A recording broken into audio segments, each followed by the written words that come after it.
Greetings, Arjuna Abundance here, and I help side hustlers and aspiring business owners take action and create multiple income streams.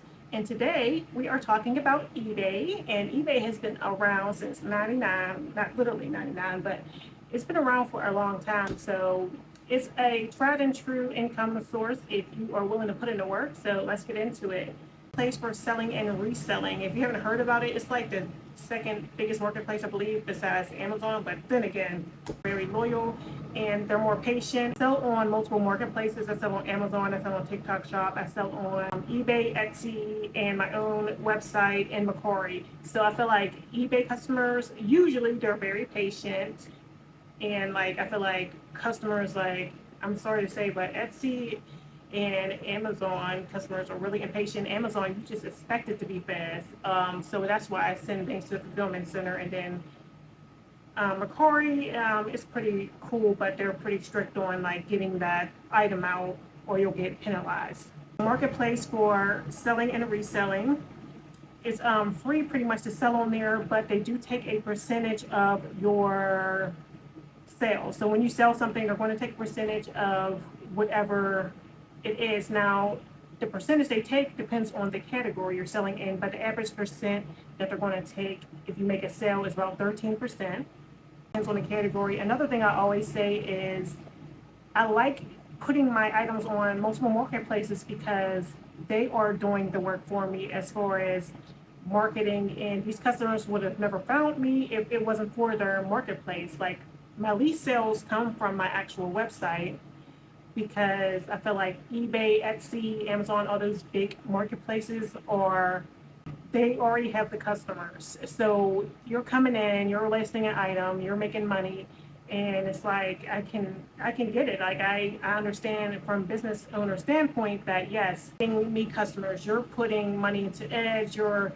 gaining customers however you gain them, and if I can put my product out there and no matter how much the profit is, something is always better than nothing as far as, like, if you're going to sell something, a profit is a profit. So I feel like if I, have to give them a cut of what I make by them taking out, that's fair or whatever. As long as it ain't too crazy, but you get what I mean. Like, you would never got that customer if it wasn't for eBay. So, and most of my sales come from people searching, like in the search engines and stuff. So yeah, all this social media and other marketing that we do for our businesses is great, but at the end of the day, most of the people are coming from searching your item in search engine.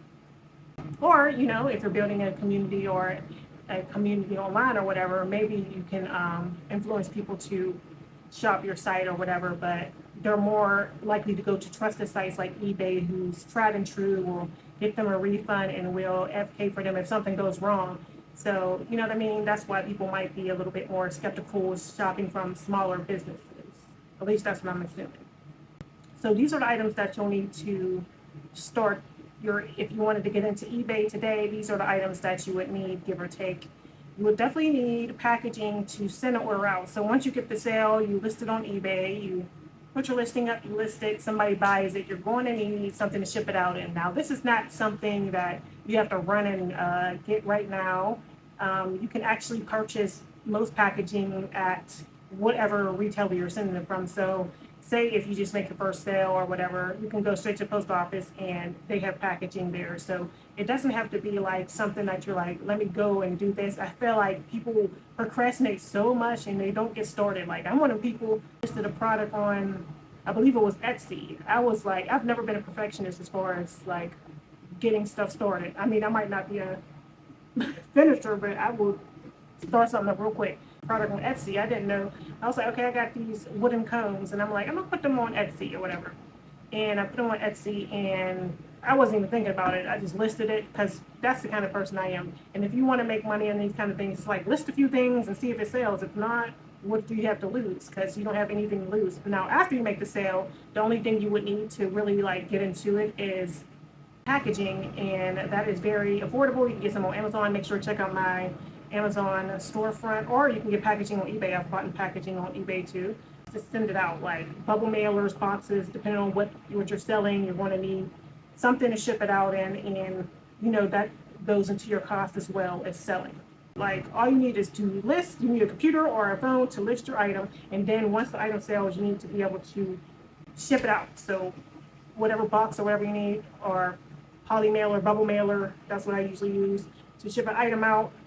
Yeah, that's all you really need. This is something you can get started with really today. You just list something and then see if it sells, and then once it sells, just go from there. That's what I did. Just go from there, just get started.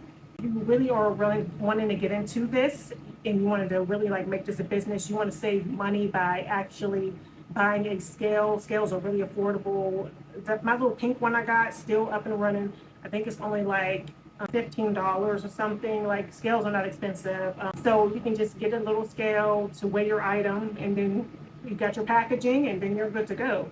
So once you buy your scale, that's pretty much all you need. Oh yeah, okay, you might need a printer, label printer, but you can also print this out at most places like Staples or a library. There's really no excuse of where you can't get your label, because you are going to need to print that label out if you're doing it from home. Now, if this is your first sale and you just want to, like, say if you listed it, like, you take this advice, you go on eBay, you list your item, it sells. You can literally go to the post office, buy packaging, put it in there, and put the label on there for you at the post office. But you're going to be paying post office prices, and those are way more pricey than getting your package sent from actual eBay where you do it at home. And you might have to invest in a label printer. A label printer, I got the thermo one, so it's like, it doesn't need to be reloaded with ink.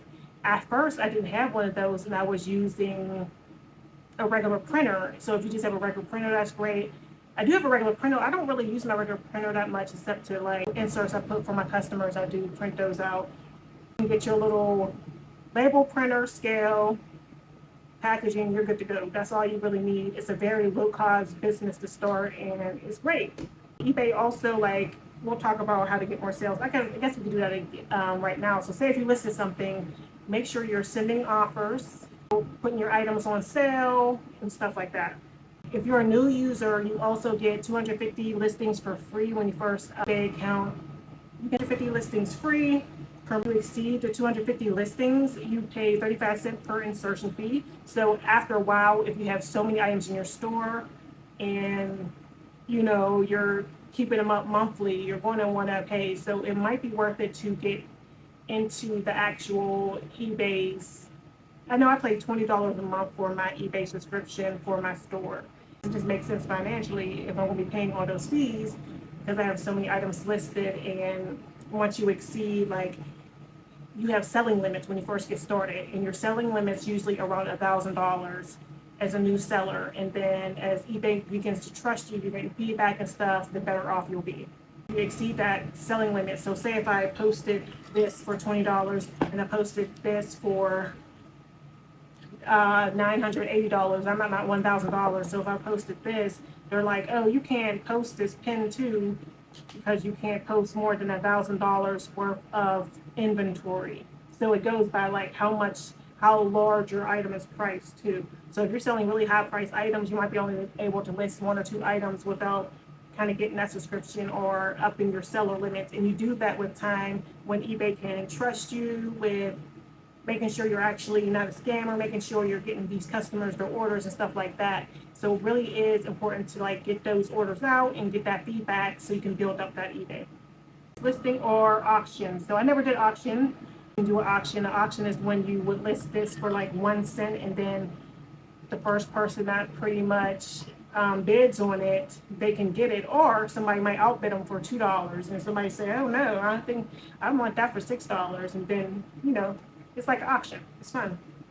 I never did it, but I should just do that just to see what it's like. I never did an auction. I should do an auction for one of my earrings, and I'll be updating y'all on that. But yeah, so all of my listings are fixed price, so you just go on there. The price is the price. I do have sales and stuff, but the price is pretty much the price. Here are some ideas for sourcing. So when I first got started on eBay, I already was selling on Etsy. I was already selling on my own site. eBay is just like, okay, I'm gonna put my stuff on eBay too, and pretty much new. So my stuff is new items, and then I started going to the bins because my brother is a reseller as well. He's a reseller. I'm a reseller and a retailer, because I sell new stuff and I sell old stuff, so I sell it all. But that's the only place I do it on, is really eBay. Macari, I've done a little bit of reselling on as well. But sourcing, so you can go and find some wholesalers and get products if you want to sell new stuff, We have retailers who, like I've bought stuff from, I believe, Target, and their clearance out, and I can flip it on eBay, stuff like that. You can do retail arbitrage. That's what that's called. When you find something in a big box store like a Target or a Walmart, you see it on clearance, you put it on eBay, and then it sells.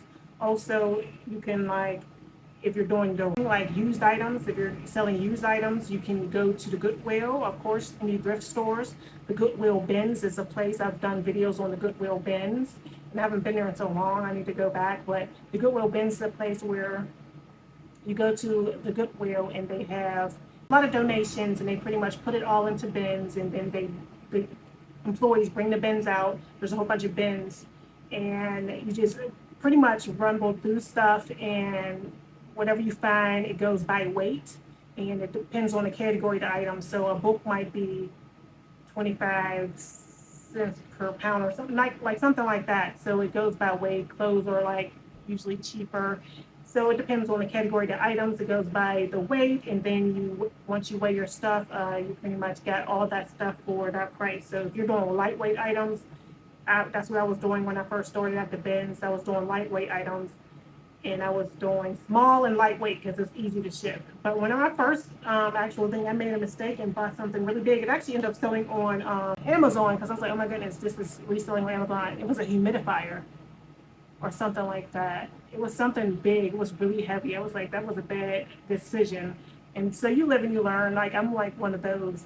Like, it was my first time at the bins. I'm like, I looked it up on Amazon and it was selling. I was like, okay, I can get some money for this. And then it ended up actually selling on eBay, but it was too hard. I should have got more lightweight stuff. If you're going to do that strategy, it's nice to like have I mean, unless you're flipping it, like they got suitcases and stuff like that. Like really large items are going to be a little bit more complicated, but you can make it a business if you're here for that and you're willing to pay the money. You just got to make sure it makes sense profitably. Facebook Marketplace, you can get free stuff from there. Garage sales, get used items like people like collectibles. Just think of collectibles, vintage items. People are stuff that's out of stock and people don't use anymore, or stuff that people's been trying to find forever, or like just stuff like that they don't have in print anymore. Like the eBay's the stuff for that. Like eBay's more of a reselling app, but you can get new stuff there too. So, and sometimes their stuff is cheaper than Amazon. Like more in depth, like on listings or starting your own beauty supply. Like I sell pretty much jewelry, hair accessories, stuff like that on my eBay and Etsy. I do have my eBay link below usually, so you can check out my actual eBay store. I resell stuff. Like I resell my stuff. I resell stuff from the Goodwill bins and things. And I also have my new stuff on there from my actual site, Negro Beauty, where I'm selling earrings and stuff, because that's where I started, was selling like the earrings and stuff. So everything on their sales, you just gotta know how to market it. Terms, the SEO, search engine optimization, to get found in a search engine so you can like get your stuff found. But yeah, still a viable place. I'm still making eBay sales. I'm listing on there. I will say the more consistent you are with listing, the more sales you will get, especially around the holiday times. Like that's the best time to be on eBay. Almost forgot to mention is MacBid. MacBid is another place where it's like an auction-based site, and you go on there, you put a bid in, and if you get it for low, you got to make sure you can sell it on eBay. It's only in certain states, I believe. The Beauty Biz Blueprint course is available right now, and it's on sale until the end of the month for the 30 Days of Abundance celebration. So make sure to check that out, and it will teach you how to do not only eBay, but list your items on multiple platforms. So thanks for watching, and I'll see you in the next video.